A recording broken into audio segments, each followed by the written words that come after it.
মুহুর্মুহু গুলি যখন হচ্ছে তখন রাজপথে 24 আওয়ার্স আমরা ছিলাম।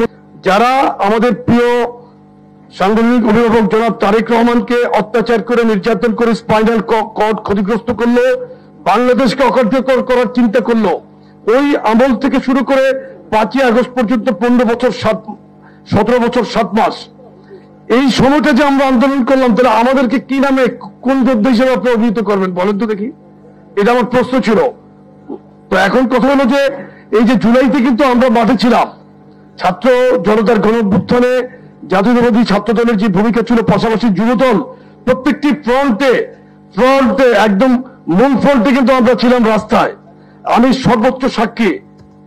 এখানে শিরিন বোধ ছিল, তো শিরিন ছিল আমাদের সাথে 18 জুলাই শান্তিনগর, বেইলি রোড, কাকরাইল, মালিবাগ মৌচাকে মুহুর্মুহু গুলি যখন হচ্ছে তখন রাজপথে 24 আওয়ার্স আমরা ছিলাম। ওদিন ছিলাম ওই অঞ্চলে, এক একদিন এক একটা জায়গায় আমরা মিছিল করতাম। এই যে জুলাইয়ের গণঅভ্যুত্থান, এই গণঅভ্যুত্থানে আমাদের প্রিয় সংগঠিত অভিভাবক জনাব তারেক রহমান প্রত্যেকদিন স্কাইপিতে আমাদের সাথে কথা বলতো, ইন্টারনেট শাটডাউন না হওয়া পর্যন্ত। এবং উনি একটা পর্যায়ে বিএনপি সহ প্রত্যেকটি গণতান্ত্রিক দলকে এই আন্দোলনে মাঠে নামার জন্য আহ্বান করলেন। একটা পর্যায়ে এক দফা দিলেন যে ফ্যাসিস্ট হাসিনার পতন না হওয়া পর্যন্ত রাজপথ থেকে আমরা যাব না। সবথেকে বড় কথা হলো যেদিন ইন্টারনেট শাটডাউন করলো, ওয়াইফাই নেটওয়ার্ক এবং আপনার মোবাইল নেটওয়ার্ক বন্ধ হয়ে গেল, তখন আমরা বাটন ফোনের চেয়ারম্যান মহোদয়ের সাথে কথা বললাম।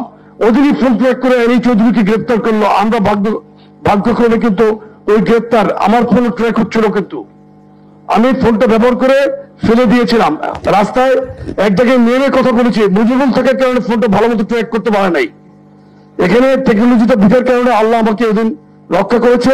এরেস্টের তালিকায় আমরাও ছিলাম, বহু নির্যাতন অত্যাচার ভোগ করেছে। এখানে নেতৃবৃন্দ, সিনিয়র নেতৃবৃন্দ বলবেন। আমি শুধু একটি কথা বলতে চাই, এই 24-এর গণঅভ্যুত্থান যেটা 22 দিনে কিন্তু একটি বিল্ডিং যেরকম করা যায় না, গণঅভ্যুত্থান সাকসেস হয় না। কিন্তু এটার গণঅভ্যুত্থানের পিছনের ইতিহাস কিন্তু অনেক পুরাতন, প্রায় 1.5 যুগের। এই 1.5 যুগকে কিন্তু অস্বীকার করলে চলবে না।